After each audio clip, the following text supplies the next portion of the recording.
ఈ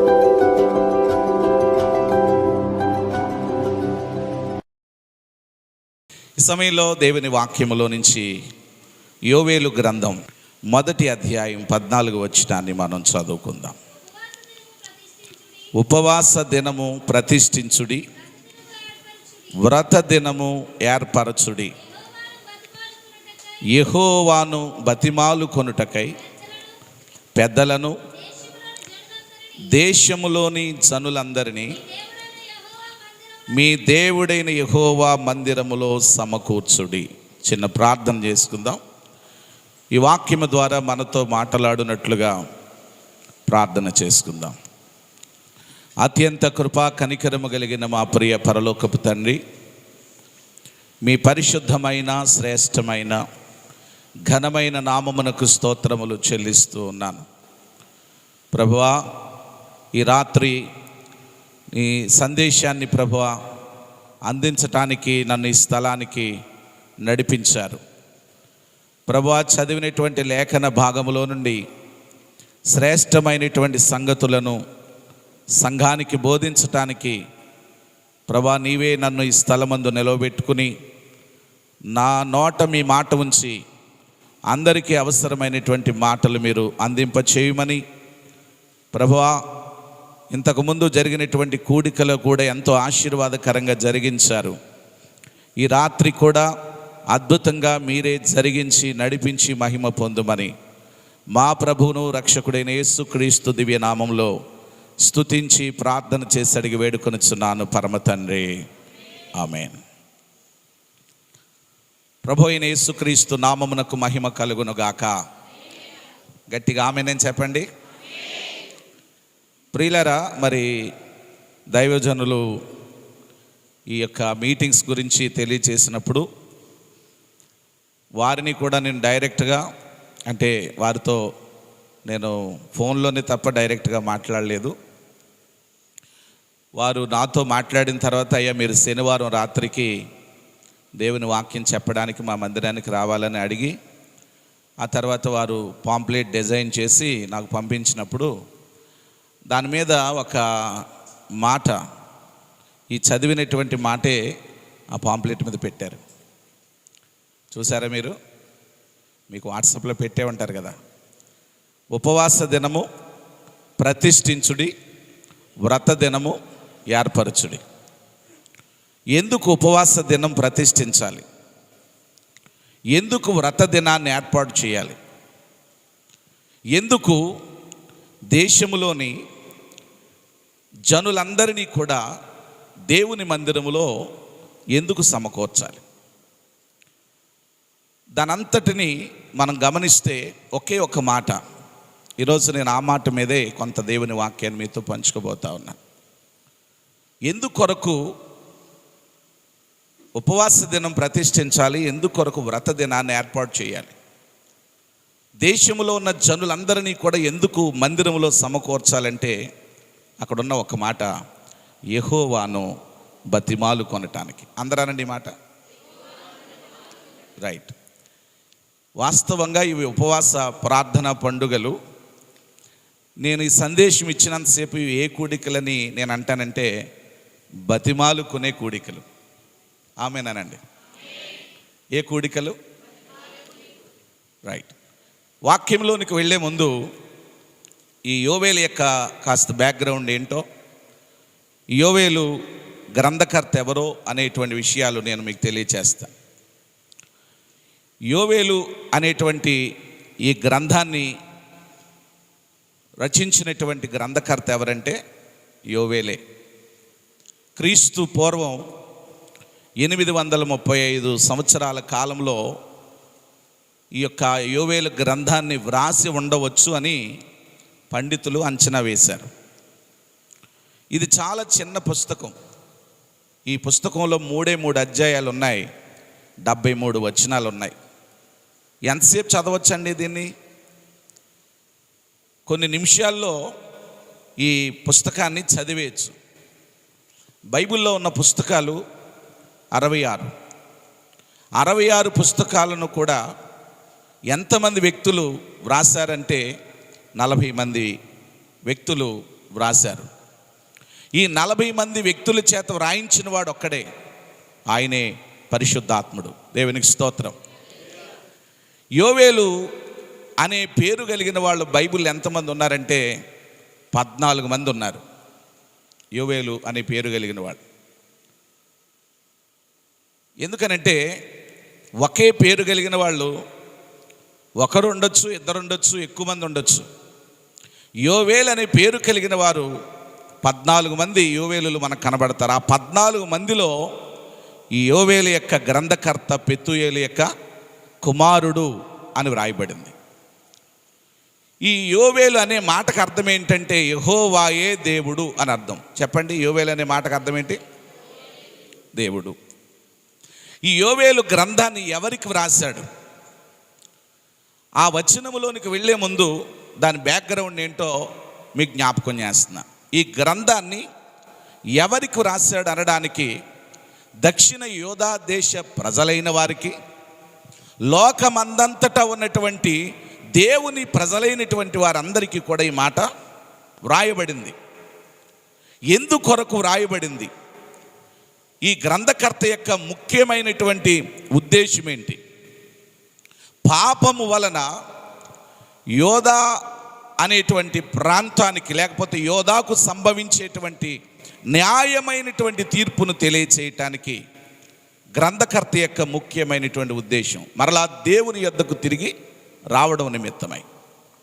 అంతేకాదు, చల్లారిపోయినటువంటి వారు, దిగజారిపోయినటువంటి వారు, మొదట ఉన్న భక్తి, మొదట ఉన్న విశ్వాసం, మొదట ఉన్నటువంటి ప్రార్థన, మొదట ఉన్నటువంటి ఆధ్యాత్మికమైనటువంటి జీవితం చల్లారిపోయినటువంటి వారు మరలా తిరిగి ఉజ్జీవింపబడుట కొరకు ఈ మాటలు, తిరిగి ప్రభు దగ్గరికి రావడం కొరకు ప్రవక్త అయినటువంటి యోవేలు ద్వారా ఈ మాటలు రాయబడ్డాయని ఈ గ్రంథకర్త యొక్క ఉద్దేశమై ఉంది. ప్రియులరా, ఈ గ్రంథకర్త యొక్క ఉద్దేశాన్ని మనం ఆలోచన చేస్తే మనం కూడా చాలా సందర్భాల్లో మొదట ఉన్న భక్తి, మొదట ఉన్న విశ్వాసం, మొదట ఉన్నటువంటి ఆధ్యాత్మికమైనటువంటి జీవితం కొన్నిసార్లు ఏమైపోతుంటుందో తెలుసా? చల్లారిపోతూ ఉంటుంది. ఎన్నో ప్రత్యేకమైనటువంటి కూడికలు తన దాసుని ద్వారా దేవుడు ఏర్పాటు చేస్తూ ఉన్నప్పుడు మరలా తిరిగి ఏమవుతూ ఉండాలంటే మనం పురికొల్పబడుతూ ఉండాలి, ఉజ్జీవింపబడుతూ ఉండాలి. మొదట మన భక్తి, మన విశ్వాసము, మనకున్నటువంటి ప్రేమ ఉన్నదా లేదా అనేటువంటిది ఎప్పటికప్పుడు మనం స్వపరిశీలన చేసుకోవలసిన అవసరత ఎంతైనా ఉంది. క్రీస్తునందు ప్రియులారా, ఉపవాస దినము ఎందుకు ప్రతిష్ఠించాలి? వ్రత దినాన్ని ఎందుకు ఏర్పాటు చేయాలి? దేశములో ఉన్నటువంటి జనులందరినీ కూడా ఎందుకు మందిరములో సమకూర్చాలి? ఒక్కటే చెప్పండి అందరూ, యెహోవాను. గట్టిగా రైట్. రెండో ప్రశ్న, ఎందుకు యెహోవాను బ్రతుములాడాలి? బ్రతుములాడటానికి ఉపవాస దినం ప్రతిష్ఠించండి అని ఉంది, వ్రత దినాన్ని ఏర్పాటు చేయాలని ఉంది. సమాజంలో ఉన్నటువంటి వారందరినీ కూడా, పెద్దలైనటువంటి వారందరినీ కూడా మందిరములో సమకూర్చాలని ఉంది. దానికి సమాధానం చెప్పారు, యెహోవాను బ్రతుములాడటానికి. మరి ఎందుకు దేవుణ్ణి బ్రతుములాడాలి? యోవేలు యొక్క గ్రంథకర్త యొక్క ఉద్దేశం మనం ఇంతకుముందే విన్నాం. ఎందుకు దేవుణ్ణి బ్రతుములాడాలి అనడానికి అక్కడ కొన్ని విషయాలు మనము లేఖనములో నుంచి ధ్యానం చేద్దాం. చూడండి, పరిశుద్ధ గ్రంథములో ఈ యోవేలు గ్రంథాన్ని మొదటి అధ్యాయం 14వ వచనంలో ఉన్న చెప్పబడినటువంటి మాట ప్రకారంగా ఎందుకు బ్రతుములాడాలి అనడానికి మొదటి అధ్యాయం 10వ వచనం చూడండి. పొలము పాడైపోయెను, భూమి అంగలార్చుచున్నది, ధాన్యము నశించెను, క్రొత్త ద్రాక్షారసము లేకపోయెను, తైల వృక్షములు వాడిపోయెను. 11వ వచనంలో భూమి మీది పైరు చెడిపోయెను. 7వ వచనం కూడా చూడమ్మా. అవి నా ద్రాక్ష చెట్లను పాడు చేసి ఉన్నవి, నా అంజూరపు చెట్లను తుత్తినీయులుగా కొరికి ఉన్నవి. 4వ వచనం, గొంగలి పురుగులు విడిచిన దానిని మిడతలు తినివేసి ఉన్నవి, మిడతలు విడిచిన దానిని పసర పురుగులు తినివేసి ఉన్నవి, పసర పురుగులు విడిచిన దానిని చీడ పురుగులు తినివేసి ఉన్నవి. 12వ వచనం, ద్రాక్ష చెట్లు చెడిపోయెను, అంజూరపు చెట్లు వాడిపోయెను, దానిమ్మ చెట్లును ఈత చెట్లును జల్దరు చెట్లును తోట చెట్లన్నీ వాడిపోయినవి. చాలు తల్లి, క్రిందకు వద్దాం. 17వ వచనం, 16వ వచనం, మనము చూచుచుండగా మన దేవుని మందిరములో ఇక సంతోషమును ఉత్సవమును నిలిచిపోయెను. చూడండి, ఆహారము నాశనమాయెను, విత్తనము కుళ్ళిపోవచ్చున్నది, ధాన్యపు కొట్లు వట్టివాయను. అక్కడ చూడండి, మేత లేక పశువులు బహుగా మూలుగుచున్నవి, ఎడ్ల మందలు కూడి ఆకలికి అల్లాడుచున్నవి, గొర్రె మందలు చెడిపోవచ్చున్నవి, అగ్ని చేత అరణ్యములోని మేత స్థలములు కాలిపోయినవి, మంట తోట చెట్లన్నిటినీ కాల్చివేసెను. నీకే నేను మొరపెట్టుచున్నాను, నదులు ఎండిపోవుటయు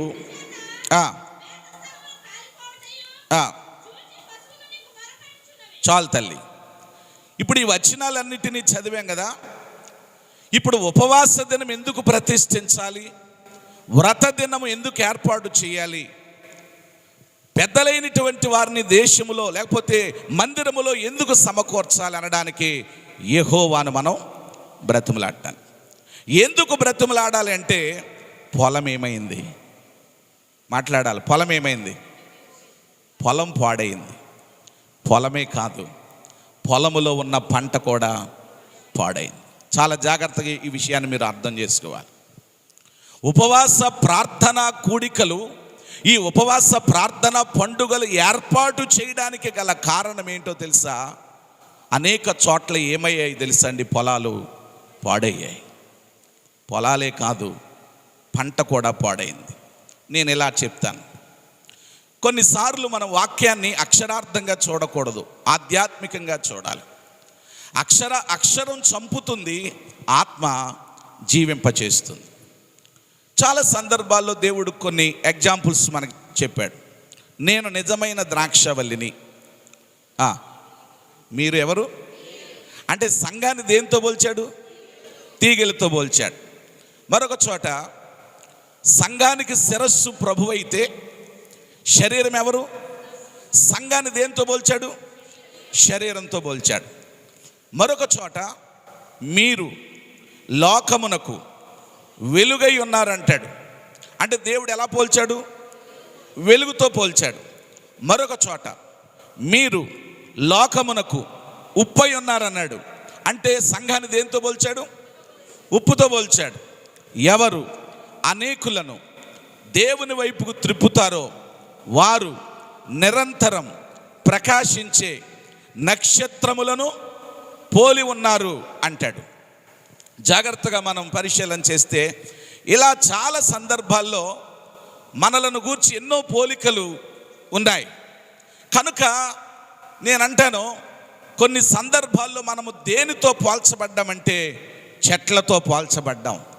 అవునా కదా చెప్పండి. ఒక సందర్భంలో అంటే 31st నైట్ ఈ వర్తమానం కూడా మీ సేవకులు చెప్పుంటారు. ఏంటంటే, ఒక మనుషునికి ద్రాక్ష తోట ఉంది. ఆ ద్రాక్ష తోటలో ఏముందట? ఒక అంజూరపు చెట్టు ఒకటి నాటబడి ఉంది.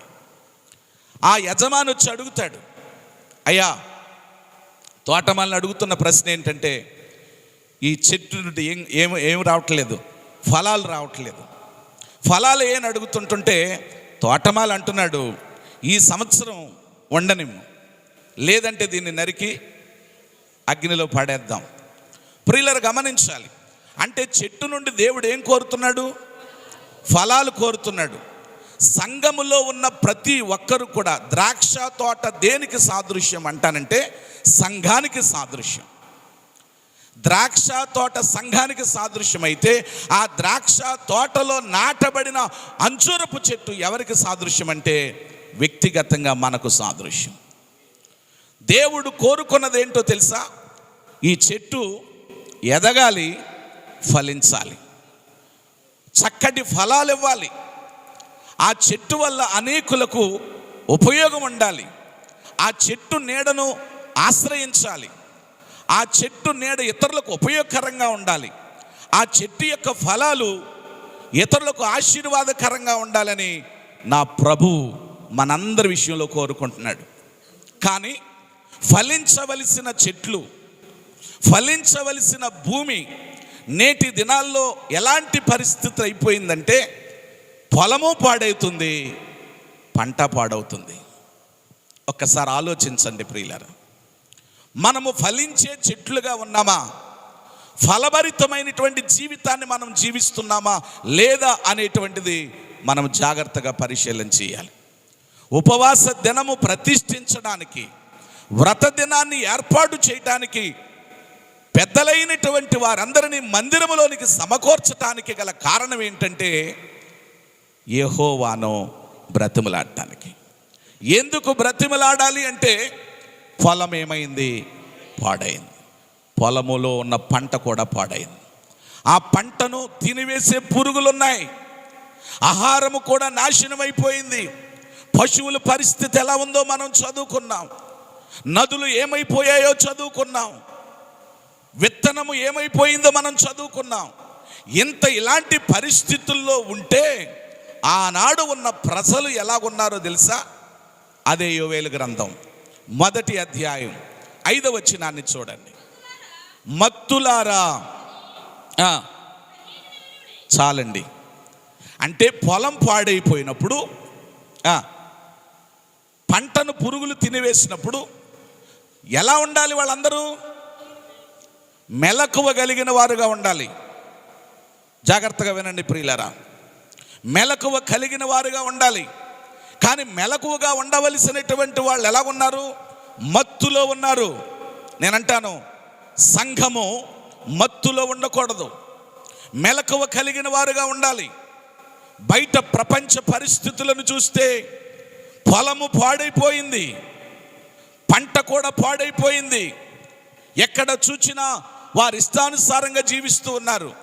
అలాంటి వారి నిమిత్తమై సంఘము ఏ అనుభవంలోనికి రావాలో తెలుసా? ప్రార్థన చేసే అనుభవంలోనికి రావాలి. అలాంటి అనుభవంలోనికి సంఘం వచ్చునుగాక. గట్టిగా స్తోత్రం చెప్పండి. మత్తులో ఉన్నారు. నేటి దినాల్లో ప్రియులరా, మత్తులో ఉన్నటువంటి వాళ్ళు చాలామంది ఉన్నారండి. ఏ మత్తు అనంటే చాలా విషయాలు మనం మాట్లాడుకోవచ్చు. కొంతమంది ప్రార్థనకు వస్తారు, ఆరాధనకు వస్తారు, చక్కగా వాక్యం చదువుతారు, మంచిగా పాటలు పాడతారు, కానీ ఏ సీరియల్ పోనవరు. మిమ్మల్ని నేను ఏమంటలేదు సుమా, మీరు చాలా మంచివాళ్ళు, అవునా కదా చెప్పండి. అంటే వాళ్ళు ఏ మత్తులో ఉన్నారు? సీరియల్ అనే మత్తులో ఉన్నారు. కొంతమందికి మొబైల్ ఫోన్ అనే మత్తులో ఉన్నారు, కొంతమంది త్రాగుడు అనే మత్తులో ఉన్నారు, కొంతమంది జోదం అనే మత్తులో ఉన్నారు. నిజమే కదా? నిజమే ప్రియులరా. ఈ రోజున ఒక భయంకరమైనటువంటి పరిస్థితి ఏంటో తెలుసా అండి? ఎక్కడ చూసినా బెట్టింగ్లు కాసేవాళ్ళు ఎక్కువైపోయారండి. నేను ఒక సహోదరుడు గురించి నేను చెప్తాను. అనకాపల్లి ఏరియా నుండి అయ్యా మా ప్రాంతానికి వచ్చాడు. మా ప్రాంతానికి వచ్చి అతడు ఒక కొన్ని నెలలు మండపేటలో ఉన్నాడు. తర్వాత ఎలాగైతే మా చర్చి దగ్గరకు ఒక సహోదరుడు ద్వారా మాకు పరిచయం అయ్యాడు. ఆ వ్యక్తిని మేము ప్రేమించి, తనకు కనీసం ఏ విధమైన సామాన్లు కూడా లేవు, చాలా దీన స్థితిలో వచ్చాడు. అప్పటికి పిల్లలు లేరు, వివాహం అయింది కానీ పిల్లలు లేరు. అయితే మేమేం చేసామంటే, పాస్టర్ గారికి ఎలాగైతే బ్రాంచ్ చర్చ్ ఉందో మాకు కూడా బ్రాంచ్ చర్చ్ ఉంది అత్తమూరులో. ఆ బ్రాంచ్ చర్చ్ దగ్గర ఒక 2 రూములు, ఒక వంటగది ఉంటుంది. ఇంచుమించు 9 సంవత్సరాల నుంచి ₹1 కూడా అద్దె తీసుకోకుండా మేము ఆ ఫ్యామిలీకి మేము అది ఫ్రీగా ఇచ్చాం. యథార్థంగా చెప్తున్నాను.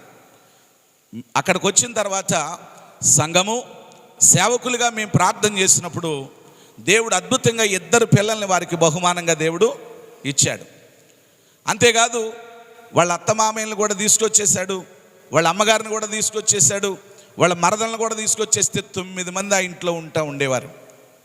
అయితే ఈ మధ్య కాలంలో గత జూలై 27వ తారీఖు నా పెళ్లి రోజు, జూలై 26వ తారీఖున ఏం చేశాడో తెలుసా? దగ్గర ఇంచుమించు 60 లక్షల రూపాయలు ఆయా వ్యక్తుల దగ్గర అమౌంట్ సమకూర్చుకొని మొత్తం చేయకుండా ఆ ఇంటిని విడిచిపెట్టి వెళ్ళిపోయాడండి. 60 లక్షలు హైదరాబాద్లో ఉన్నట్టుగా తెలిసింది. అతను పట్టుకుని మేము ఏం చేయలేం. కారణం ఏంటో తెలుసా? అతని పేరు మీద 1 సెంటు స్థలం కూడా లేదు. ఇంతకీ ఈ ధనమంతా ఈ అప్పు తీసుకున్నదంతా ఏం చేశాడనంటే, నాకు తెలిసిన సమాచారం ఏంటో తెలుసా అండి, విపరీతంగా బెట్టింగ్లు కాసేవాడట. ప్రభునందు ప్రియులారా, దయచేసి పంట పాడైపోతుంది, పొలాలు పాడైపోతున్నాయి. మనమందరం చేయాల్సిన పని ఏంటో తెలుసా? మెలకువ కలిగి అలాంటి వారి కొరకు ప్రార్థన చేయాలి. కొంతమంది పరిస్థితి ఎలాగుందో చెప్పనా ప్రియులారా? విపరీతంగా త్రాగుతూ, భార్యను పట్టించుకోకుండా, వాళ్ళ పిల్లలు ఫీజులు కట్టారో లేదనేటువంటిది కూడా చూడకుండా కొంతమంది మత్తులో ఉన్నారు, త్రాగుడనే మత్తులో. ఇలా రకరకాల మత్తులో ఉంటూ ఉన్నారు. అయితే దేవుని వాక్యం సెలవిస్తూ ఉంది, మత్తులారా మేలుకొని మీరు కన్నీరు విడవండి. పొలం పాడైపోయింది, పంట పాడైపోయింది, మీరు నిద్రపోవడానికి, మత్తులో ఉండడానికి ఇది సమయమో కాదు. అందుకే పౌలు భక్తుడు ఒక మాట అంటాడు, 5:14 ఎఫెసీయులకు రాసిన పత్రికలో, నిద్రించుచున్న నీవు మేల్కొని మృతులలో నుండి లెమ్ము, క్రీస్తు నీ మీద ప్రకాశిస్తాడు. ప్రభునందు ప్రియమైన వాళ్ళరా, మృతులలో నుండి లెమ్ము, నిద్రించుచున్న నీవు మేల్కో. మత్తు ఎంత భయంకరమైనటువంటిదో మనం ఆలోచన చేస్తే, ఆ నిద్రమత్తు చాలా భయంకరమైనటువంటిది. ఒక యవనస్తుడు ఒక అమ్మాయి తొడ మీద పడుకుని నిద్రపోతున్నాడు. మనకు తెలుసు, సంసోను తనకున్న నిద్ర తన బలాన్ని ఏం చేసింది? ఊడదీసింది. 3వ అంతస్తులో నిద్రపోతున్నాడు. ఇది కూడా ఎన్నో అంతస్తు? ఇది 2వది కదా. 3వ అంతస్తులో నిద్రపోతున్నాడు. నేను అంటున్నాను, ఇక్కడున్న వారి గురించి చెప్పడం లేదు. 1 శరీరం, 2వది ప్రాణం, 3వది ఆత్మ.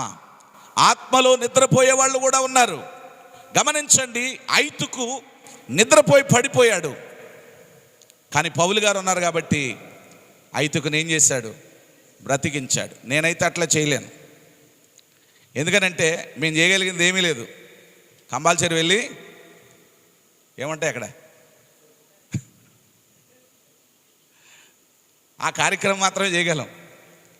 గమనించండి ప్రియులారా, ఐతుకు నిద్రపోయాడు, తన ఆత్మను అభ్యంతరపరిచే నిద్ర. శిష్యుల నిద్ర ప్రార్థనకు అభ్యంతరపరిచే నిద్ర ఉంది. యోనా నిద్రపోయాడు, ఆత్మల పట్ల భారము లేనిటువంటి వానిగా ఉన్నాడు. ప్రభునందు ప్రియమైనటువంటి వాళ్ళరా, నిద్రించుచున్న నీవు మేల్కొని మృతులలో నుండి లెమ్ము, క్రీస్తుని మీద ప్రకాశించునని తెలియజేస్తున్నాడు. క్రీస్తునందు ప్రియులరా, మత్తులో ఉన్నవారు మేలుకొని కన్నీరు విడవాలి. కనుక యెహోవాను బ్రతిమలాడటానికి కూడికలు గనుక పొలం పాడైపోతా ఉంది, పంట పాడైపోయింది, పురుగులు పంటను నాశనం చేస్తూ ఉన్నాయి. కనుక మనందరం చేయాల్సిన పని ఏంటో తెలుసా? మనము బ్రతిమలాడాలి ప్రభు సన్నిధికి వచ్చి. దేవునికి స్తోత్రం కలుగునుగా. బ్రతిమలాడటం వల్ల మేలంటారా కీడంటారా? చెప్పండి, గట్టిగా చెప్పాలి. ఇర్మీయా గ్రంథం 27వ అధ్యాయం 18వ వచనంలో ఆఖరి మాట చూడండి. సైన్యములకు అధిపతియగు యెహోవాను బతిమాలు కొనుట వలన మేలు. దేవునికి స్తోత్రం చెప్పాలి. ఇంకా గట్టిగా చెప్పండి.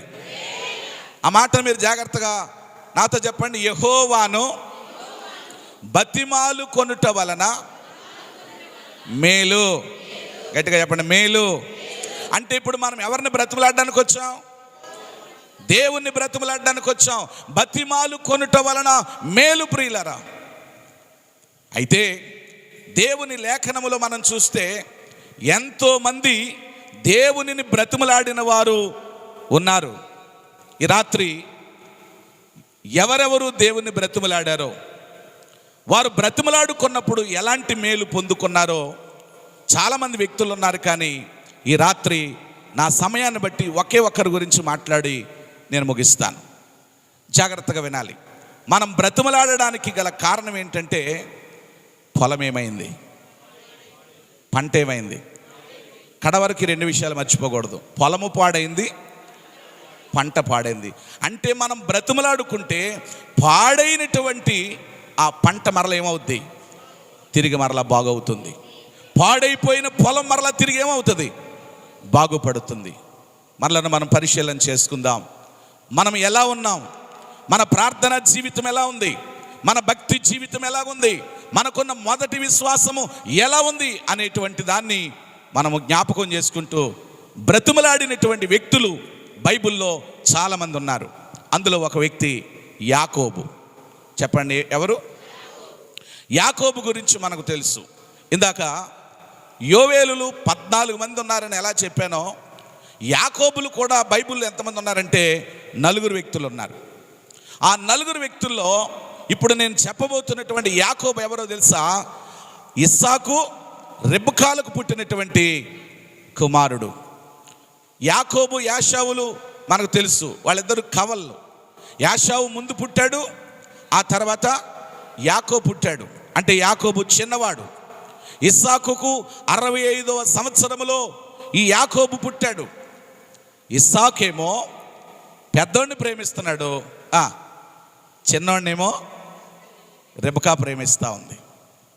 ఈ విధంగా ఒకరేమో ఒకరిని ప్రేమిస్తున్నారు, మరొకరేమో మరొకరిని ప్రేమిస్తూ ఉన్నారు. వీళ్ళిద్దరి యొక్క జీవితాన్ని మనం పరిశీలన చేస్తే, యాకోబు యొక్క పరిస్థితిని గురించి ఆలోచిస్తే, యాకోబు అనే మాటకు అర్థం ఏంటో తెలుసా? మోసపుచ్చువాడు అని అర్థం. చెప్పండి, యాకోబు అనగా. ఇప్పుడు నేను చెప్పే మాటను జాగ్రత్తగా వినండి. మోసపుచ్చువాడు. ఆ మోసపుచ్చువాడు దేవునిని బ్రతిమలాడడానికి వచ్చాడు. ఎందుకు దేవుని బ్రతిమలాడటానికి వచ్చాడంటే, యాకోబు పొలం పాడైంది, యాకోబు యొక్క పంట పాడైంది. అర్థం చేసుకోవాలి వాక్యాన్ని. యాకోబు యొక్క జీవితం పాడైపోయింది. యాకోబు మోసపుచ్చువాడని అర్థం. ఎవరిని మోసపుచ్చాడంటే, తండ్రిని మోసం చేశాడు, అన్నను మోసం చేశాడు. మోసకరమైన బ్రతుకులో ఉన్నాడు. మనం అనుకుంటాం యాకోబు మోసగాడు, మోసపుచ్చువాడు అనుకుంటాం. కానీ ప్రియులరా, మనలను మనం పరిశీలన చేస్తే ఎన్నోసార్లు ఇతరులను కూడా మోసపుచ్చిన సందర్భాలు మన బ్రతుకుల్లో కూడా ఉంటాయి. లేరంటారా? కొందరు భార్యలు భర్తను మోసం చేస్తారు, కొందరు భర్తలు భార్యను మోసం చేస్తారు, కొంతమంది పిల్లలు తల్లిదండ్రులను మోసం చేస్తారు, కొంతమంది తల్లిదండ్రులు పిల్లలను మోసం చేస్తారు. ఇలా లోకంలో రకరకాలుగా మోసం చేసేవాళ్ళు ఉంటారు. మనం ఏమనుకుంటామంటే, యాకోబు పెద్ద మోసగాడు అనుకుంటాం. కానీ మనలో మనం చూసుకుంటే మనం కూడా చాలాసార్లు మోసం చేసిన సందర్భాలు ఉంటాయి. మనం కూడా, మన పొలం కూడా ఏమైపోతుంది, పాడైపోతుంది. మన పంట కూడా ఏమైపోతుంది, పురుగులు తినివేస్తూ ఉన్నాయి. యాకోబు చేసిన పని నేను క్లుప్తంగా ఒక 5 విషయాలు యాకోబు నుంచి మీకు తెలియచేయబోతా ఉన్నాను. దేవునిని బ్రతిమలాడినటువంటి యాకోబు ఎలా బ్రతిమలాడాడు, తన పొలం పాడైనప్పుడు ఎలా దేవుణ్ణి బ్రతిమలాడాడు అనే విషయాన్ని ఆదికాండానికి వెళ్దాం. ఆదికాండం 32వ అధ్యాయం 22వ వచనంలో నుంచి కొన్ని వచనాలు మనం జ్ఞాపకం చేస్తున్నాం. ఆ రాత్రి అతడు లేచి తన 2 భార్యలను, తన 2 దాసీలను యబ్బోకు రేవు దాటించి యాకోబు వారిని తీసుకొని ఆ ఏరు దాటించి తనకు కలిగినదంతయు యాకోబు ఒక్కడు మిగిలిపోయింది. ఈ మాట దగ్గర అండర్లైన్ చేసుకోండి. చెప్పండి, యాకోబు ఒక్కడు. గట్టిగా చెప్పాలి, యాకోబు ఒక్కడు మిగిలిపోయెను. ఇప్పుడు నా వైపు చూడండి. యాకోబుతో పాటు ఇంకక్కడ ఎవరు కూడా లేరు. యాకోబు ఒక్కడే మిగిలిపోయాడు. భార్యలను, దాసీలను, పిల్లలను కూడా ఏం చేశాడు? పంపించేశాడు. యాకోబు ఒక్కడే మిగిలిపోయాడు. ఎందుకు ఆ రాత్రి యాకోబు ఒక్కడే మిగిలిపోవడానికి గల కారణం ఏంటో తెలుసా? నేనంటాను, ఒక్కడు మిగిలిపోయాడంటే దేవునిని బ్రతిమలాడటానికి మిగిలిపోయాడు. దేవునికి స్తోత్రం. ఎలా బ్రతిమలాడాడు? యాకోబు ఎలా బ్రతిమలాడాడు? మనము ఎలా బ్రతిమలాడాలి అనడానికి మొదటి మాట చెప్తున్నాను. ఒక్కడు మిగిలిపోయాడంటే ఏకాంత ప్రార్థన చేయటానికి మిగిలిపోయాడు. దేవునికి స్తోత్రం. సంగమా, నేను ఒక ప్రశ్న మిమ్మల్ని అడగొచ్చా? మీరు చేతులు ఎత్తమని నేను అడగను, కానీ ఒక్కసారి మిమ్మల్ని మీరే ప్రశ్నించుకోండి. సంఘంలో ప్రార్థన చేస్తున్నారు. ఒకవేళ ఇక్కడ ఉపవాస ప్రార్థన ఏ రోజు నాకు తెలియదు, ఆ రోజు ప్రార్థనకు వస్తున్నారు. ఆదివారం దేవుని మందిరానికి వస్తున్నారు. ఇలాంటి స్పెషల్ కార్యక్రమాలు జరుగుతున్నప్పుడు మీరు మందిరానికి వస్తున్నారు. నేను అడుగుతున్న ప్రశ్న మీరు బాగా గమనించండి. మీలో ఏకాంత ప్రార్థన ఉందా? మీ గదిలోనికి వెళ్ళి ఒంటరిగా ప్రతిరోజు ప్రభుతో మాట్లాడుతున్నారా? ఒక్కరే నీ గదిలోనికి వెళ్ళి ప్రార్థన చేసిన అనుభవాలు ఎంతమందికి ఉన్నాయి? నేను చేతులు ఎత్తమని నేను అన్నాను. ఈ రాత్రి ప్రభు నీతో మాట్లాడుతున్నాడు. ఒకవేళ ఒక్కరే ప్రార్థన చేసినటువంటి సందర్భం, లేకపోతే ఏకాంత ప్రార్థన చేసినటువంటి సమయం ఒకవేళ దాటిపోయి చాలా కాలం అయిందేమో. కుటుంబముగా ప్రార్థన చేస్తాం, మనం సంఘములో ప్రార్థన చేస్తాం, కానీ దానితో పాటు మనకు ఉండాల్సినటువంటి మరొక అనుభవం ఏంటంటే ఏకాంత ప్రార్థన కావాలి. హల్లెలూయా. గట్టిగా స్తోత్రం చెప్పండి. కొంతమంది అండి సమయం దొరికితే చాలండి ఫోన్లు పట్టుకుని వాళ్ళ ఫ్రెండ్స్తో మాట్లాడుకుంటూ ఉంటారు. నేను ఎవరినో ఉద్దేశించి మాట్లాడడం లేదు. సమయం దొరికితే చాలండి. ఇది పట్టణం కనుక, పట్టణంలో అలాంటి ఉంటాయో తెలియదు, కానీ మా పల్లెటూళ్ళ పరిస్థితి ఎలా ఉంటుందంటే, వంట చేసుకున్నాయా ఒక అరుగు మీద కూర్చుని ఇద్దరు ముగ్గురు అమ్మలక్కలు కూర్చుని వాళ్ళ సంగతులు వీళ్ళ సంగతులు చెప్పుకుంటూ ఉంటారు. వీళ్ళెవరో అన్యులు కాదు, క్రైస్తవులే. సమయాన్ని ఎంత వృధా చేస్తారో తెలుసా? పౌలు భక్తుడు ఏమంటాడు? మీరు సమయమును పోనీయక, దినములు చెడ్డవి కనుక సమయమును పోనీయక సద్వినియోగము చేసుకొనుచు అజ్ఞానుల వలె కాక జ్ఞానుల వలె నడుచుకోవాలి. ఎంతమంది ప్రార్థన జీవితాన్ని కలిగిన వారుగా ఉన్నారు? భక్తుడు అంటాడు, ప్రార్థన మన జీవితానికి ఊపిరి లాంటిది.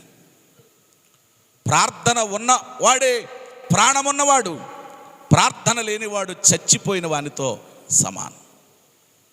నిజంగా నువ్వు ప్రార్థన పరుడు అయితే, నిజంగా నువ్వు ప్రార్థన పరురాలు అయితే, ప్రార్థన పరిస్థితులన్నిటినీ మారుస్తుంది. ప్రార్థనట పాపం చేయనీదట. ప్రార్థన చేసేవాడు పాపం చేయడట. పాపం చేసేవాడేమో ప్రార్థన చేయలేడు. ప్రార్థన చేసేవాడు దేనిని గూర్చి చింతించడు, చింతించేవాడు ప్రార్థన చేయడు. ప్రతిరోజు కూడా దేవునితో మాట్లాడే అనుభవం మనం కలిగి ఉండాలి. దేవునికి స్తోత్రం చెప్పండి. ఒక దైవజనుడు చెప్పిన మాట, ఆయన పేరు సాధు సుందర్ సింగ్. ఆయన అన్నాడు, ప్రతి విశ్వాసి ఒక పక్షికి ఉన్నటువంటి 2 రెక్కలు ఎలాగైతే ఎగరడానికి ఉపయోగపడతాయో, ప్రతి విశ్వాసి ఆధ్యాత్మికంగా ఎగరడానికి 2 రెక్కలు కావాలన్నాడు. ఆ 2 రెక్కలు ఏంటో చెప్పనా? ఒకటి ప్రార్థన, రెండవది పరిశుద్ధ గ్రంథాన్ని చదవటం. 2 పనులు రోజు చేయాలి. మనం దేవునితో మాట్లాడాలి ప్రతిరోజు, ఆయన మనతో మాట్లాడాలి. మనము దేవునితో మాట్లాడడం అంటే ప్రార్థన, ఆయన మనతో మాట్లాడడం అంటే దేవుని వాక్యాన్ని చదవటం. ఎంతమంది 2 పనులు చేయగలుగుతున్నారు? దయచేసి ప్రియులరా, యాకోబు ఒక్కడు మిగిలిపోయాడు. ఒక్కడు మిగిలిపోవడానికి గల కారణం ఏంటంటే, యాకోబు ఏకాంత ప్రార్థన చేయడానికి మిగిలిపోయాడు. చేతులెత్తి దేవునికి స్తోత్రం చెప్పండి. ఒక భక్తుడు రాసినటువంటి కీర్తనలో, ఏకాంతముగా ప్రార్థన చేస్తే ఆయన నాకు ఏమి నేర్పిస్తాడు? నీతిని నాకు నేర్పిస్తాడు. ఒక విషయం చెప్పనా, సంఘములో చేసే ప్రార్థన కంటే వ్యక్తిగతంగా చేసే ప్రార్థనలో మన వ్యక్తిగతమైన విషయాలు ప్రభుతో చెప్పచ్చు. అవును కదా, చెప్పండి. మన పర్సనల్ విషయాలు కొన్ని ఉంటాయి. ఉదయం లేచి రాత్రి పండుకునే వరకు కూడా ఎన్నో విషయాల్లో మనం జారిపోతాం, పడిపోతాం. మాటలో కానీ, క్రియలలో కానీ, చూపులో కానీ, నడవడికలో కానీ. అదే మనము ఒంటరిగా వెళ్ళి గదిలోకి వెళ్ళినప్పుడు మత్తయి అంటాడు కదా, నీవు నీ గదిలోనికి వెళ్ళి తలుపులు వేసుకొని రహస్యమందు చూచుచున్న నీ తండ్రికి ప్రార్థన చేయాలి. ఏకాంత ప్రార్థన అనుభవం కలిగినప్పుడు వ్యక్తిగతంగా మనలో ఉన్న ప్రతి లోపాన్ని ప్రభుతో చెప్పొచ్చు. స్తోత్రం చెప్పండి. యాకోబు ఒక్కడే మిగిలిపోయాడు. ఎందుకు మిగిలిపోయాడు? యాకోబు పొలం గట్టిగా, యాకోబు యొక్క పంట పాడైపోయిన పంట కొరకు, పాడైపోయినటువంటి పొలం కొరకు యాకోబు ఏం చేస్తున్నాడు? బ్రతిమలాడుతున్నాడు. ఈ రాత్రి ఒకవేళ నీ పొలం పాడైందేమో, ఒకవేళ నీ పంట పాడైపోయినటువంటి పరిస్థితిలో ఉందేమో, మనం కూడా ఈ అనుభవంలోనికి రావాలి. ఏకాంత ప్రార్థన అనుభవంలోనికి రావాలి. పరిశుద్ధుడైనటువంటి ప్రభువుకే ఆయన ఏ అనుభవంలో ఉన్నాడు చెప్పండి? ఏకాంత ప్రార్థన. మార్కు శుభవార్త 1వ అధ్యాయం 35వ వచనాన్ని చదివితే అక్కడ ఒక మాట రాయబడింది. ఆయన పెందల కడనే లేచి ఇంకను చాలా చీకటుండగానే బయలుదేరి అరణ్య ప్రదేశమునకు వెళ్ళి అక్కడ ప్రార్థన చేయుచుండెను. దేవునికి స్తోత్రం. ఇక్కడ చూడండి ప్రియులరా, ఆయన అంటే ఒక్కడేనా? ఇంకా ఆయనతో పాటు ఎవరైనా ఉన్నారా? గట్టిగా, ఒక్కడే. ఒక్కడే అనే మాటకు అర్థం ఏంటంటే ఏకాంత ప్రార్థన అనుభవం. ఒక్కడే మిగిలిపోయాడు యాకోబు దేవుణ్ణి బ్రతిమలాడటానికి. యేసుక్రీస్తు ప్రభువారు కూడా ఆయన ఒక్కడే పెందల కడనే లేచి ఇంకా చాలా చీకటి ఉంటుండగానే ప్రార్థన చేయటానికి ఎక్కడికి వెళ్ళాడట? అరణ్య ప్రదేశానికి వెళ్ళాడు. ఈ సంఘం ఏకాంత ప్రార్థన అనుభవంలోనికి వచ్చుదురుగాక. ఇంతవరకు మీరు ఏకాంతంగా దేవుని సన్నిధిలో గడపకపోతే ప్రభు సన్నిధిలో గడపండి. చాలామంది ఏం చేస్తారంటే, దేవునికి దశంభాగం ఇవ్వాలి కనుక నెలలో ఒక 10,000 శాలరీ అనుకోండి, 20,000 శాలరీ అనుకోండి, 20,000లో 2,000 కవర్లో పెట్టి పేరు రాసి కానుక వేస్తారు. 10,000 అయితే 1,000 రూపాయలు కానుక వేస్తారు. నేను అంటాను, నీ ధనములోనే కాదు దేవునికి ఇవ్వాల్సిన దశంభాగం, నీ సమయంలో కూడా దేవునికి దశంభాగం ఇవ్వాలి. 24 గంటలు ప్రభు నీకు ఇచ్చాడు. ఈ 24 గంటలు ఒకసారి మీరు ఆలోచన చేస్తే ఎంత సమయం ప్రభు కొరకు మనము కేటాయించాం ప్రియులారా. ఒక మనిషి అంట ఒక రోజుకి 19,000 మాటలు మాట్లాడతాడట. ఎప్పుడైనా మీరు గమనించారా? ఈ 19,000 మాటల్లో ఎన్ని మాటలు దేవుని కొరకు మాట్లాడావు, ఎన్ని మాటలు పనికిమాలిన మాటలు మాట్లాడావు, ఎన్ని మాటలు ఇతరుల గురించి నువ్వు మాట్లాడావు, ఎంత సమయాన్ని వృధాగా గడిపావు. ఈ రాత్రి ప్రభు నీతో మాట్లాడుతున్నాడు. మనం దేవుని సన్నిధిలో ఎక్కువ సమయం దేవునితో గడపాలి. గట్టిగా, కనీసం నేను అంటాను, ప్రభుతో మనం ఏకాంతంగా గడపడానికి ఒక 2 గంటలన్నర సమయమైనా ప్రభుతో గడిపితే అది ఎంతో ఆశీర్వాదకరం. ఆమేన్. దేవుణ్ణి బ్రతిమలాడటానికి వచ్చాడు, అందరినీ పంపించేశాడు, ఒక్కడే మిగిలిపోయాడు. అంటే యాకోబులో ఏ ప్రార్థన ఉంది? అంటే ఎలా బ్రతిమలాడాడు దేవుణ్ణి? ఏకాంత ప్రార్థన చేస్తూ దేవుణ్ణి బ్రతిమలాడాడు. దేవునికి స్తోత్రం. రెండో విషయానికి వస్తున్నాను. హోషేయ గ్రంథం 12వ అధ్యాయం 3-4 వచనాలు మనం చదువుకుందాం. తల్లి గర్భమందు యాకోబు తన సహోదరుని మడిమెను పట్టుకొని మగసిరి కలిగిన వాడై అతడు దేవునితో పోరాడెను. అతడు దోతతో పోరాడి జయమొందెను. అతడు కన్నీరు విడిచి, చాలు దేవునికి స్తోత్రం చెప్పాలి. యాకోబులో ఉన్న రెండవ అనుభవం. మొట్టమొదటి అనుభవం ఏమో ఏకాంత ప్రార్థన చేస్తూ దేవుని బ్రతిమలాడాడు. రెండవ అనుభవాన్ని జ్ఞాపకం చేసుకుంటే అతడు కన్నీరు విడుచుచు దేవుని బ్రతిమలాడాడు. మనం దేవుని సన్నిధికి వచ్చి మనం కన్నీరు విడవాలి. ఆమేన్. కన్నీటి అనుభవాన్ని కలిగి ఉండాలి. కన్నీటితో దేవునిని బ్రతిమలాడాలి. అందుకే మనం మొదట 5వ వచనంలో చూస్తే, మత్తులారా మేలుకొని మీరు కన్నీరు విడవండి. పొలం పాడైపోయింది, పంట పాడైపోయింది.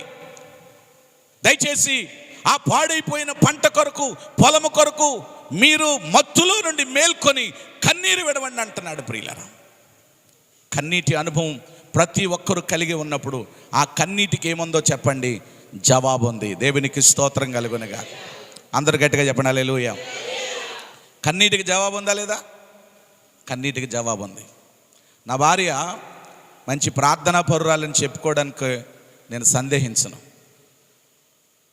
రోజు ప్రార్థన చేస్తున్నప్పుడు ఎప్పుడు ప్రార్థన ముగించకుండా ఆమె కన్నీళ్ళు కారకుండా మాత్రం ముగించదు. కన్నీటితో ప్రార్థన చేస్తుంది. వాక్యంలో ఏముందో తెలుసా? ఈ పాడైపోయినటువంటి పొలం కొరకు, పాడైపోయిన పంట కొరకు యవ్వన కాలములో తన పెనిమిటిని పోగొట్టుకున్నటువంటి ఆ అమ్మాయి ఎలాగైతే తన పెనిమిటి కొరకు ఏడుస్తుందో, మనం కూడా నశించిపోతున్నటువంటి వారి కొరకు, పాడైపోయినటువంటి వారి కొరకు మనము అంగలార్చి కన్నీటితో మనం దేవుని సన్నిధిలో ప్రార్థన చేయాలి. దేవునికి స్తోత్రం. ప్రభునందు ప్రియమైనటువంటి వాళ్ళరా, మన అనుభవం, ఇలాంటి అనుభవం మనలో ఉన్నదా లేదా అనేది మనలను మనం పరిశీలన చేసుకోవాలి. యాకోబు యొక్క జీవితంలో ఉన్న రెండవ అనుభవం, అతడు కన్నీరు విడుచుచు దేవుని బ్రతిమలాడుతూ ఉన్నాడు. ఆ కన్నీటి ప్రార్థనకు జవాబు వచ్చిందో లేదో మనం లాస్ట్లో చూస్తాం. ఏకాంత ప్రార్థన చేస్తూ బ్రతిమలాడినటువంటి యాకోబు యొక్క జీవితాన్ని దేవుడు ఎలా మార్చేశాడో మనం 5వ విషయానికి వెళ్ళేటప్పటికి మనం చూస్తాం. నీవు కూడా బ్రతిమలాడే అనుభవంలోనికి వస్తే దేవుడు ఖచ్చితంగా నీ జీవితాన్ని కూడా ఆశీర్వాదకరంగా మారుస్తాడు. ఆమేన్ చెప్పండి. కన్నీరు విడిచి ప్రార్థన చేసిన భక్తులు బైబిల్లో చాలామంది ఉన్నారు. ఒక రాజు కన్నీరు విడిచి ప్రార్థించాడు. ఎవరు? హిజ్కియా. దావీదు కూడా కన్నీరు గార్చాడమ్మా. Very good. హిజ్కియా కన్నీరు గార్చి ప్రార్థన చేశాడు. హిజ్కియాకి ఒక మాట వినబడింది, నీవు నీ ఇల్లు చక్కబెట్టుకో, నీవు మరణం అవుతున్నావు అని చెప్పినప్పుడు తన ముఖమును గోడ తట్టు త్రిప్పుకొని, యథార్థ హృదయుడునై సత్యముతో నీ సన్నిధిని నేనెట్లు నడుచుకుంటునో కృపతో నన్ను జ్ఞాపకము చేసుకోమని ప్రార్థన చేసినప్పుడు, ఆ ప్రార్థనతో పాటు కూడా హిజ్కియా ఏం చేశాడట? కన్నీళ్లు విడిచి ప్రార్థన చేస్తే ఆ కన్నీటికి జవాబు ఏంటో తెలుసా? 15 సంవత్సరాల ఆయుష్ దేవుడిచ్చాడు. చప్పట్లు కొట్టి దేవునికి స్తోత్రం కలుగును. అతడు కార్చిన కన్నీటికి జవాబును దేవుడిచ్చాడు. 2015 సంవత్సరంలో అడుగుపెట్టే సమయం 2014 సంవత్సరం 27వ తారీఖు నాకు నిమోనియా వచ్చింది. 27వ తారీఖు చాలా రొంప చేసి దగ్గుతో బాధపడతా ఉన్నాను. 27వ తారీఖుని మా నాన్నగారు ఊర్లో క్రిస్మస్ జరిగింది, ఏలూరులో చూసుకుని వచ్చేసాను. 28, 29 ఫీవర్ వచ్చింది. ఇక చాలా రోజుకి ఎక్కువ అవుతుంది. 31వ తారీఖు నన్ను హాస్పిటల్ అడ్మిట్ చేశారు. హాస్పిటల్ అడ్మిట్ చేసినప్పుడు కర్రీ నారాయణ రెడ్డి అని ఉంది మండపేటలో. ఎక్స్రే తీశారు.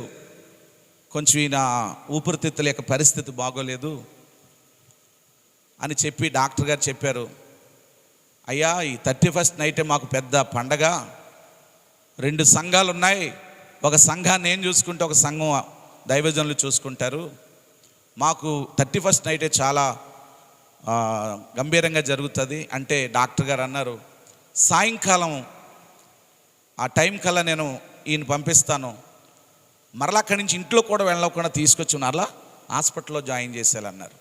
సరే అన్నారు. ఉదయం మాట్లాడిన మాట, సాయంకాలం నేను దగ్గుతూ ఉన్నప్పుడు ఆ దగ్గుతో పాటు కూడా లైట్గా బ్లడ్ పట్టడం మొదలైంది. యథార్థంగా చెప్తున్నాను.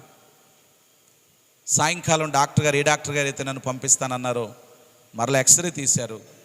ఉదయానికి ఎప్పటికీ కూడా చాలా తేడా వచ్చేసింది. ఇక్కడ తగినటువంటి ఎక్విప్మెంట్స్ లేవు. వినాలి అందరూ. మధ్యరాత్రి సమయంలో ఇతనికి ఊపిరి అందదు, దానికి కావాల్సిన ఎక్విప్మెంట్స్ లేవు, కాకినాడ తీసుకెళ్ళిపోండి అన్నారు. అది 31st నైటు. తెలుసు కదా, అందరూ విపరీతంగా మందు తాగేసి ఉంటారు చాలామంది. మా కారు లేదు, అప్పుడు ఉన్న కారు అమ్మేశాం. కారులోళ్ళ దగ్గరికి వెళ్ళి ఒక కారు పెట్టడానికి మా తమ్ముడు వెళ్తే ఎవరు పెడితే వాళ్ళు నేను రాము అన్నారు. ఎవరో ఒక వ్యక్తి తాగాడు, కానీ లైట్గా త్రాగాడు. ఆ వ్యక్తిని బ్రతిమలాడి కారులో నన్ను తీసుకెళ్ళారండి కాకినాడ. 31st నైటు నా భార్య నాతో ఉంది. నన్ను హాస్పిటల్లో జాయిన్ చేశారు. 31st నైట్ జాయిన్ చేయలేదు, ఎందుకంటే 1 గంట టైంలో మరి గ్లోబల్ హాస్పిటల్ తీసుకెళ్తే మా తోడలుడు గారు ఆ హాస్పిటల్లో పనిచేస్తారు. ప్రస్తుత పరిస్థితి బాగానే ఉంది, ఇంటికి తీసుకెళ్ళిపోండి, ఉదయాన్నే హాస్పిటల్లో జాయిన్ చేయండి అన్నప్పుడు డాక్టర్ రాఘవేంద్ర గారిని కాకినాడ సూపరింటెండెంట్ అయిన అక్కడికి ఉదయాన్నే తీసుకెళ్తే మా తోడలుడుతో మాట్లాడారు డాక్టర్ గారు. ఈయనకు వైద్యం చేస్తుండగా చచ్చిపోతాడు కనుక మేము జాయిన్ చేసుకోమన్నప్పుడు, అయ్యా పర్వాలేదు, దయచేసి మీరు జాయిన్ చేసుకోండి, ఏమైనా పర్వాలేదని రిక్వెస్ట్ చేసినప్పుడు శేషు నర్సింగ్ హోమ్ అనేటువంటి ఒకటి ఉంది కాకినాడలో. అందులో నన్ను జాయిన్ చేసినప్పుడు ఈయనే నాకు ట్రీట్మెంట్ చేయడానికి వస్తానని చెప్పారు. నేను అపోలోలో చేస్తాను ఇదే వైద్యం, 3 lakhs అవుతుంది. ఈ శేషు నర్సింగ్ హోమ్లో అదే వైద్యం 1,00,000 రూపాయలు అవుతుంది. కానీ అపోలోలో అది హాస్పిటల్ పెద్దగా ఉంటుంది, కానీ ఇది చిన్నగా ఉంటుంది, వైద్యం ఒకటే అన్నప్పుడు అక్కడ జాయిన్ చేశారు. ఒక మాట చెప్తున్నాను వినండి. సంఘంలో ఉన్న ప్రతి విశ్వాసి, నా ఫ్యామిలీ మెంబర్స్ నా కోసం కన్నీళ్ళు కార్చారండి. యథార్థంగా చెప్తున్నాను. నేను ఈరోజు బ్రతకడానికి నా సంఘము, నా ఫ్యామిలీ మెంబర్స్ కార్చిన కన్నీటికే జవాబు. నేను దేవునికి స్తోత్రం చెప్పాలి గట్టిగా, ఇంకా గట్టిగా చెప్పండి హల్లెలూయా. ప్రభునందు ప్రియులారా, రోజు కూడా వైద్యం చేస్తున్నప్పుడు నేను అంటాను, వైద్యం వల్లే కాదు, నా దేవుని కృప వల్ల నేను బ్రతికాను. మీకు ఒకవేళ గుర్తుంటే గుర్తు చేసుకోండి. సేమ్ నా ప్రాబ్లంతోనే జమ్మూ కాశ్మీర్ ముఖ్యమంత్రి చనిపోయాడు. అదే రోజు నేను హాస్పిటల్ నుంచి డిశ్చార్జ్ అయ్యానండి. ఒక ముఖ్యమంత్రి వైద్యం చేయించుకోవడానికి కోట్లు ఉంటాయి. నేను అంటాను, వాళ్ళ దగ్గర కోట్లు ఉన్నాయి, కానీ నాకు దేవుని కృప ఉంది. ఈ రోజున నేను బ్రతికున్నానంటే అది కేవలం దేవుని కృప. కన్నీటికి జవాబు ఉంది ప్రియులారా. సంఘము కన్నీళ్లు కార్చారు. ఒక సంఘాన్ని నా పెద్ద కూతురు నడిపిస్తే మరొక సంఘాన్ని నా చిన్న కూతురు నడిపించారు. ఆ రోజు వాళ్ళు చిన్నోళ్ళండి. 2015లో నా భయంకరమైనటువంటి ఈ నిమోనియా అనేటువంటి వ్యాధి నుంచి దేవుడు నన్ను బ్రతికించాడు. ఈ రోజున సజీవుడిగా ఉన్నానంటే, ఒకవేళ నేను 2015లోనే కన్ను మూస్తే ఈ ఎస్కోలు కదా, ఈ చర్చ్ పేరు ఎస్కోలు ప్రార్థన మందిరంలో ఈరోజు నేను వాక్యం చెప్పను. సురేష్ బ్రదర్ నాకు పరిచయం అవ్వడం, సంఘం దేవుని బ్రతిమలాడింది, నా ఫ్యామిలీ మెంబర్స్ దేవుని బ్రతిమలాడారు. నా కోసం ఏడవని వాళ్ళు ఎవరు లేరు. ప్రభునందు ప్రియులరా, దేవుని పాదాలు పట్టుకుని కన్నీరు గార్చి ప్రార్థన చేస్తే అద్భుతాలు దేవుడు చేస్తాడు. మరొక చిన్న మాట చెప్తాను, సమయానికి ముగిస్తాను, మీరేం కంగారు పడకండి. నా భార్య ఫిట్స్ వ్యాధితో ఉండేది. నాకు 94లో వివాహమైంది. ఆషాఢం జూలై 27వ తారీఖు, అప్పుడు ఆషాఢం. 94లో వివాహమైంది. 94లోనే వెంటనే నా భార్య గర్భవతి అయింది. 95వ సంవత్సరంలో ఆమె గర్భవతిగా ఉన్నప్పుడు ఆమెకున్నటువంటి ఆ వ్యాధి, ఫిట్స్ అనేటువంటి వ్యాధి ఉందనే సంగతి నాకు తెలియదు. నేను వివాహం చేసుకున్నాను. ఫిట్స్ వచ్చి మోర్చొచ్చి కొట్టేసుకుంటూ ఉండేది. ఎక్కడ పడిపోతే అక్కడ దెబ్బలు తగిలేసి రక్తం కారిపోతూ ఉండేది. నేను అనుకున్నాను, అప్పటికి నేను సేవకుడిని కాదు, వివాహం చేసుకున్నాను, ఇంటర్మీడియట్ చదువుతున్నాను అప్పుడు. ఆ సమయంలో నేను అనుకున్నటువంటి మాట ఏంటో తెలుసా? ఇలాంటి జబ్బుదాన్ని చేసుకున్నాను నేను. ఈమెను వదిలిపెట్టి దూర ప్రాంతం వెళ్ళిపోతే ఖచ్చితంగా ఆ అమ్మాయిని వాళ్ళ అమ్మ నాన్న తీసుకెళ్ళిపోతారు. ఆ తర్వాత ఆమెకు నాకు డైవర్స్ అయిపోతాయి. నేను మరలా ఫ్రెష్గా ఇంకొక వివాహం చేసుకోవచ్చని మనసులో అనుకున్నాను. తనకున్న జబ్బును బట్టి, ఆరోగ్యం అంటే అందరూ ప్రేమిస్తారండి, అనారోగ్యం ఉంటే కొంతమంది ప్రేమిస్తారు. నేనైతే మాత్రం నాకు అంతగా దేవునిలో లేనటువంటి వాడిని, పాస్టర్ గారి అబ్బాయినే, కానీ అంతగా దేవునిలో లేనప్పుడు ప్రియులారా, అలాంటి సమయంలో నా భార్య చాలా వేదనతో, కన్నీటితో, ఎందుకంటే కొన్ని సందర్భాల్లో నా తల్లి కూడా, ఎవరైనా అత్త కోడలు అనేవి చిన్న చిన్న ఉంటాయి కదండి, అలాంటి పరిస్థితులు ఉన్నప్పుడు నా తల్లి కూడా ఇలాంటి జబ్బుదాన్ని చేసుకున్నావు అన్నప్పుడు, నా తండ్రి కూడా ఇలాంటి బలహీనరాలు చేసుకున్నావని మనసులో వాళ్ళు బాధపడుతూ ఉండేవారు. నేను కూడా చాలా బాధపడేవాడిని. మీరు నమ్మండి నమ్మకపోండి, యథార్థంగా బలిపేట మీద ఉండి చెప్తున్నాను, 95వ సంవత్సరంలో ఇలాగే ఫాస్టింగ్ ప్రేయర్ జరుగుతున్నాయి అయ్యగారు. అప్పుడు నేను పాస్టర్ గారిని కాదు, నాన్నగారు ప్రేయర్స్ జరిగిస్తున్నప్పుడు నా భార్య కన్నీళ్లు కార్చి ప్రార్థన చేసుకుందండి. ప్రభువా, నాకున్న బలహీనతను బట్టి నా భర్త నన్ను సరిగా ప్రేమించడం లేదు, నాకున్న బలహీనతను బట్టి నా అత్తమామలు కాస్త చిన్నచూపు చూస్తున్నారు, నీకు అసాధ్యమైంది ఏదీ లేదు, నీకు సమస్తము. కన్నీరు కార్చిందండి, ప్రార్థన చేసిందండి. 95వ సంవత్సరంలో నా ప్రభు నా భార్యను ముట్టాడండి. ఇది ఏ సంవత్సరం? 2022 అక్టోబరు 15వ తారీఖు. ఎప్పటి వరకు ప్రియులారా, ఆ ఫిట్స్ అనేటువంటి వ్యాధి చూడటానికి కూడా కనబడలేదండి. ఏ డాక్టర్ గారు వైద్యం చేశారని అడగచ్చు, మీరు ఏ హాస్పిటల్కి వెళ్ళారని అడగచ్చు. ఫిట్స్ నిమిత్తం హాస్పిటల్కి వెళ్ళలేదు, ఫిట్స్ నిమిత్తం ఒక్క ట్యాబ్లెట్ కూడా వేయలేదు. కానీ అద్భుతంగా నా దేవుడు ముట్టాడు. కన్నీటి ప్రార్థనకి ఏముంది? జవాబు ఉంది. గట్టిగా స్తోత్రం చెప్పండి. హిజ్కియా గార్చిన కన్నీటికి 15 సంవత్సరాల ఆయుష్ను దేవుడిచ్చాడు. పిల్లలు లేనటువంటి ఆమె హన్నా షిలోహునందున్న మందిరానికి వెళ్ళి ఏం చేసింది? తన కన్నీరు కార్చింది. అడిగింది ఒక బిడ్డనే, కానీ దేవుడు ఎంతమందిని ఇచ్చాడు? 6గురిని ఇచ్చాడు. ఆ బిడ్డతో కలిపితే 6. ప్రియులారా, గొడ్రాలని దేవుడు సంతానము కలిగినటువంటి దానిగా దేవుడు చేశాడు. దేవునికి స్తోత్రం. ఒక చోటకు నా ప్రభు అయిన యేసుక్రీస్తు భోజనానికి పిలువబడినప్పుడు వెనుక తట్టు ప్రభు పాదాల దగ్గర నిలబడి ఆయన ముందరికి వెళ్ళటానికి కూడా ధైర్యం చాలక పాదాల దగ్గర కూర్చొని ఏం చేస్తుంది? ఆమె కన్నీరు కారుస్తుంది. ఆ కన్నీళ్ళట యేసు పాదములను తడుపుతూ ఉంటుంటే తన తల వెంట్రుకలతో తుడిచినప్పుడు ప్రభు అయిన యేసుక్రీస్తు ఆమెతో మాట్లాడిన మాట ఏంటో తెలుసా? ఈమె నన్ను విస్తారంగా ప్రేమించింది, ఈమె చేసిన పాపములన్నిటినీ కూడా క్షమిస్తున్నాను.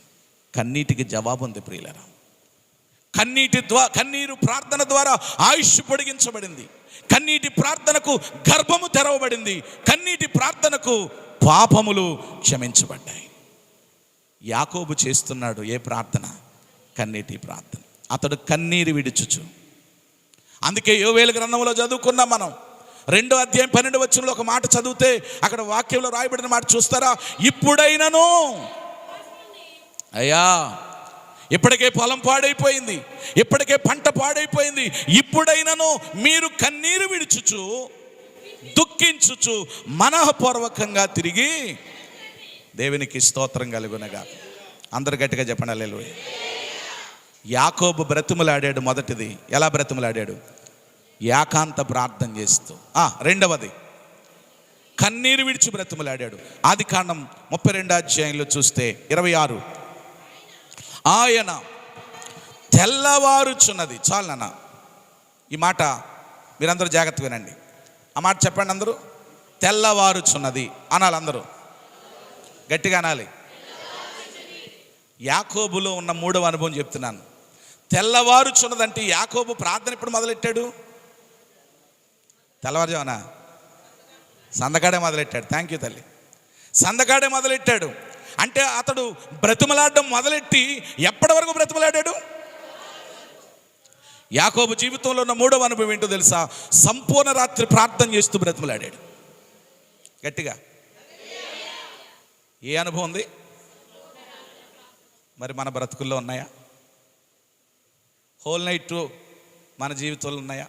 పరిస్థితులు ఎలాగైపోయింటే ఆరంభంలో 8 గంటలకు వచ్చిన వాళ్ళు తెల్లవారు వరకు కూడా ప్రార్థనలో ఉండేవారు అయ్యారు.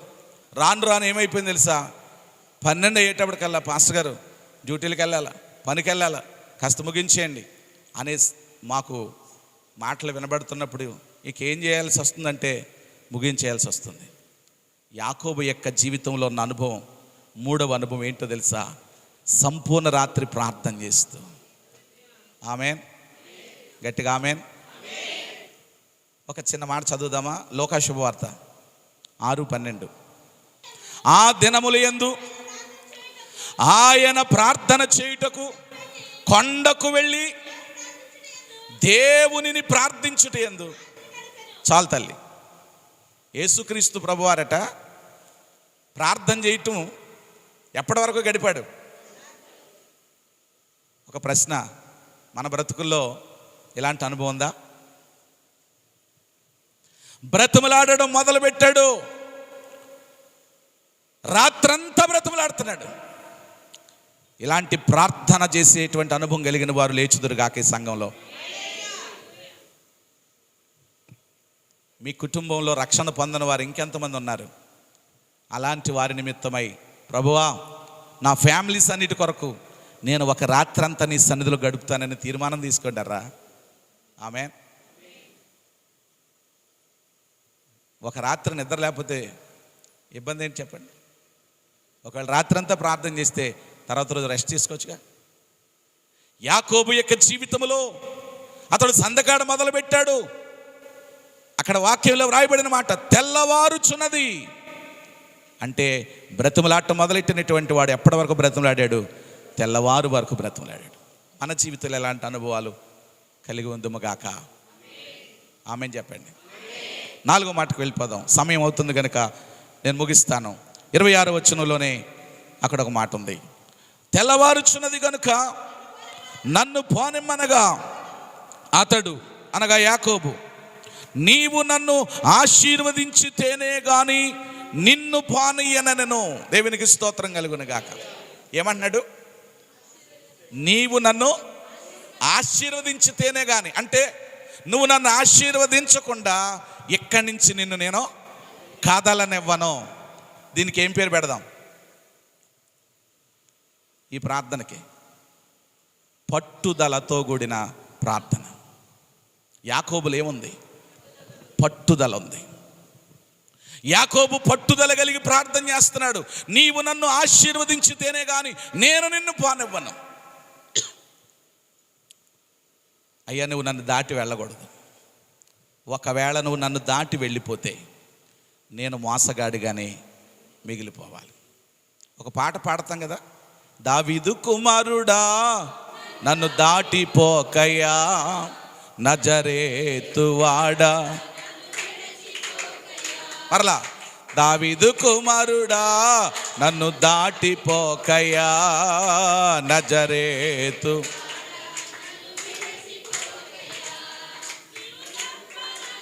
లోకంలో ఎవరున్నారయ్యా,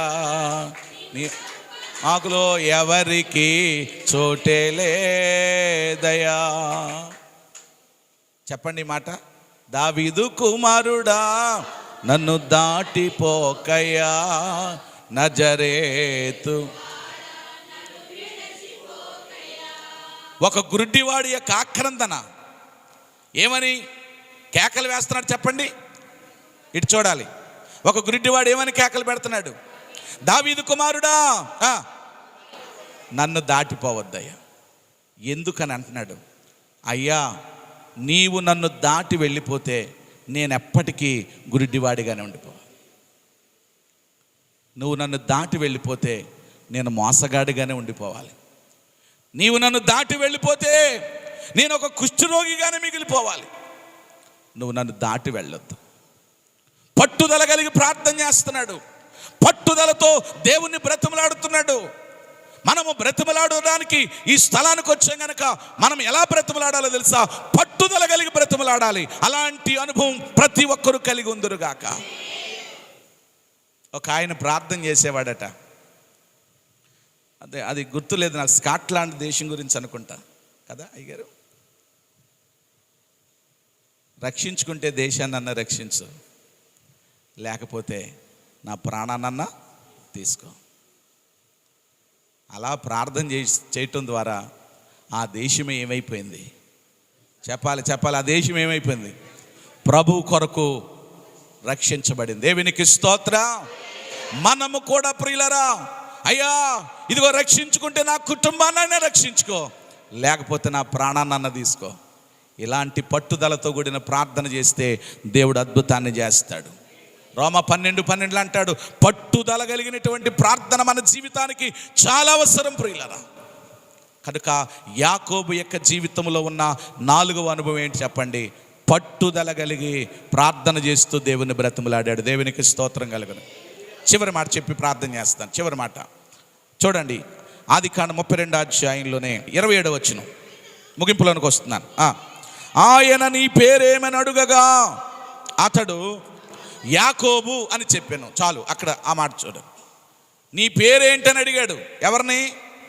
యాకోబుని. ఇప్పుడు యాకోబు ఏం పేరు చెప్తున్నాడు? ఇక్కడ కాస్త ఆగండి. ఇదే ప్రశ్న వాళ్ళ డాడీ కూడా అడిగాడు, నీ పేరేంటి?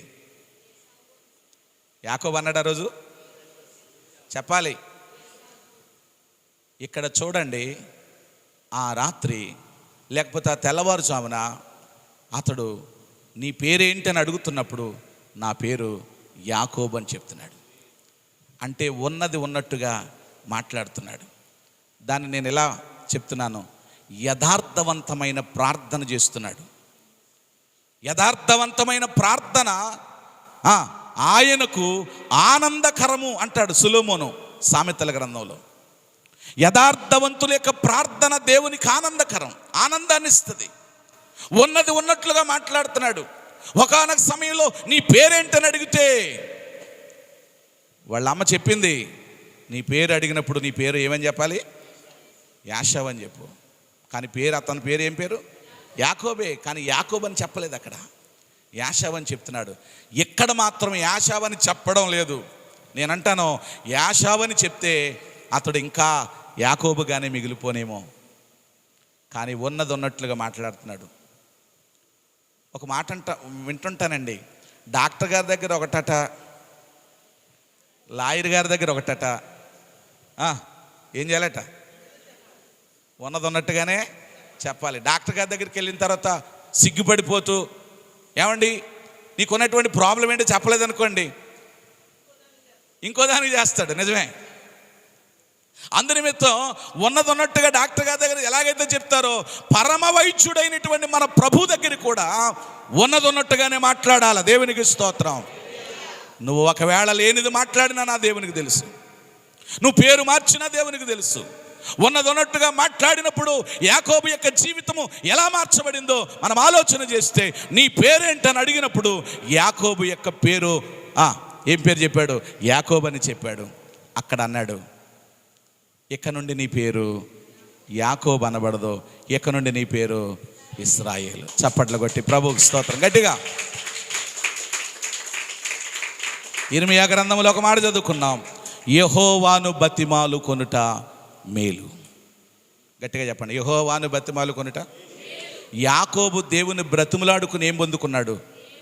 మేలు పొందుకున్నాడు. ఎందుకు బ్రతిమలాడాలి చెప్పాలి. మరలా నేను ముగింపులోనికి వచ్చాను కనుక మరలా అడుగుతున్నాను, ఎందుకు బ్రతిమలాడాలి? పొలం ఏమైంది? పంట పురుగులు తినివేశాయి, చెట్లు కూడా ఏమైపోయాయి? ఆ చెట్టు ఎవరు? మనమే. మొదట భక్తి నీకు చల్లారిపోయిందేమో, మొదట ఉన్న విశ్వాసము చల్లారిపోయిందేమో, మొదట ఉన్న ప్రేమ నీలో లేదేమో. చల్లారిపోయిన వారు, దిగజారిపోయినటువంటి వారు మరలా తిరిగి ప్రభు దగ్గరికి రావడానికి, అందుకే యోవేలు అంటాడు, తిరిగి నా యొద్దకు రండి. మరలా తిరిగి నా యొద్దకు రండి. ఇప్పుడైనను ఉపవాసం ఉండి కన్నీరు విడిచచ్చు, మనఃపూర్వకంగా తిరిగి నా యొద్దకు రండి.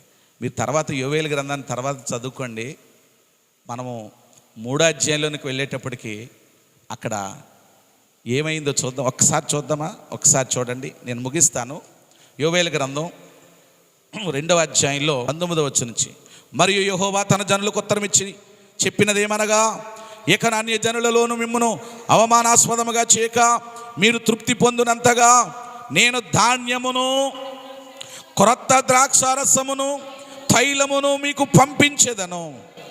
మరియు ఉత్తర దిక్కు నుండి వచ్చి వాటిని మీకు దూరముగా పారదోలి ఎండిపోయిన నిష్ఫల భూమిలోనికి వాటిని తోలివేతును. అవి గొప్ప కార్యములు చేసిన గనుక వాటి మొదటి భాగమును తూర్పు సముద్రములోనికి, వెనుకడ భాగమును పడమట సముద్రములోనికి పడగొట్టుదును. అక్కడ వాటి దుర్గంధము లేచును, అవి కుళ్ళి వాసన కొట్టును. దేశమా, భయపడక సంతోషించి గంతులు వేయము, యెహోవా గొప్ప కార్యములు చేసెను. పశువులారా భయపడకుడి, గడ్డి బేళ్లలో పచ్చిక మొలుచును, చెట్లు ఫలించును. దేవునికి స్తోత్రం చెప్పాలి, గట్టిగా చెప్పాలి. చెట్లు ఏమవడం మొదలెట్టాయి. ఒకవేళ పాడైపోయినటువంటి చెట్లు ఎవరైనా, పాడైపోయిన పొలం ఏదైనా ఉంటే మరలా తిరిగి ఈ కూడికల ద్వారా ఫలించుదురుగాక. ఆమేన్ చెప్పండి. ఈ సంఘమును కూడా దేవుడు ఇంకా ఫలభరితమైనటువంటి సంఘముగా దేవుడు ఆశీర్వదించునుగాక. కొద్ది నిమిషాలు మీ సేవకులు కూర్చుని నాతో మాట్లాడుతున్నప్పుడు, వారి సాక్ష్యాన్ని నాతో పంచుకున్నప్పుడు, వారికి నా సాక్ష్యం చెప్పలేదు కానీ ఇంచుమించు నా సాక్ష్యం కూడా అలాంటిదే. నా పరిస్థితి చాలా దీనస్థితి అండి. పిల్లల్ని పెట్టి 7 ఇళ్ళు తిప్పుతుందని ఒక సామెత ఉంది. పిల్లి తిప్పిందో లేదో కానీ నేను మాత్రం 7 ఇళ్ళు తిరిగాను. 2 మూటలు గిన్నెలతో, అంటే 2 మూటలు సంచులు, గోని సంచులు ఉంటాయి కదా పెద్దవి, అందులో గిన్నెలు పెట్టుకుని ఒక చిన్న మంచం పట్టుకుని నేను అత్తమూరు సేవకు వచ్చానండి. నాకంటూ తొక్కుకోవడానికి ఒక సైకిల్ కూడా లేదు.